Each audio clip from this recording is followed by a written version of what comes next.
Anbotoko jentilak. Artzain bat, emaztearen laguntzaz, bere ardia gordeteko borda bat eregiten ebilen. Segidoan ilunduko dau.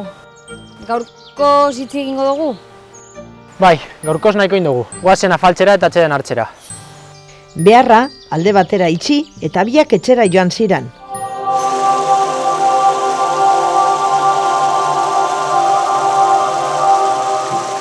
Hurrengo egunean, bordea eregi gura eben lekura bueltatu ziran. Ez uste aurpegia jarri eben, aurreko egunean egin eben lan guztia deseginda egoan. Baina zer den montre gertatu da hemen? Hori berori jakin nahi neukenik. Nor karraiok egin da bau. Batek daki. Behar bada haizea izan da? Bai zera, bartez da haizerik egin. Eta zer egingo dugu orain? Barriro hasi. Oraingoan jausten ez den? Eta biek, harriak pilotzeari ekin eutxien, ormea eregita.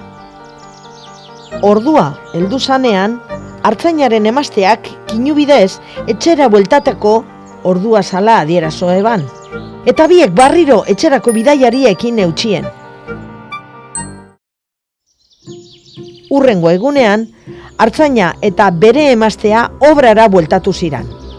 Baina aurreko goizeko egoera berbera topatu eben, egin eben beharra guztiz deseginda egoan. Eregi eben ormea lurrean egoan barriro.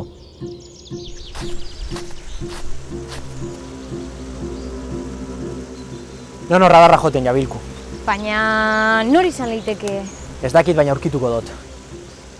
Eta zelan egingo duzu hori? Gaur ez naz etxera bueltauko. Beharra maitzen dugunean, hemen inguruan eskutauko naz, eta gure lana ondatu dauen ziztrin hori harrapatuko dut. Lanari ekin eutxien eta aurrekoetan lez, ordua heldu zanean, artzainaren emazteak keinuk bidez etxera bueltateko ordua adierazo eutxan zenarrari. Alkar agurtu eta emakumeak etxerako bide hartu eban. Artzaina, erakuntzatik gertu egoan zugatz baten atzean eskutatu zan. Eta bertan, geratu zan ilundu arte.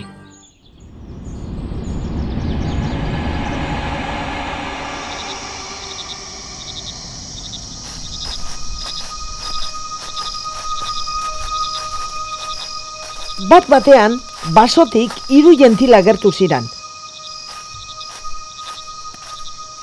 Eta artzainak eta bere emazteak eregitako ormea botaten hasi ziran. Baina jentil batek artzainaren presentzia igarri eban. Artzaina eskutauta egoan lekurantz begira. Hau esan eban. Horko horri, lehioak itxi bekioz. Artzaina begiak igurtzen hasi zan. Biztea galduta eukan. Lagundu mesedez. Ez eban ezer ikusten. Jentilak desagertu egin ziran. Artzainak aleban moduan aurrera egin eban eskutatu zan zugatzaren atzetik aterata. Artzainak biztea ez oroimena begaldu eban jentilaren madarikazioaren ondorioz. Jentilak Anbotoko andereak bialdu zituan. Ez eban tagura inork bere domeinuak okupetea.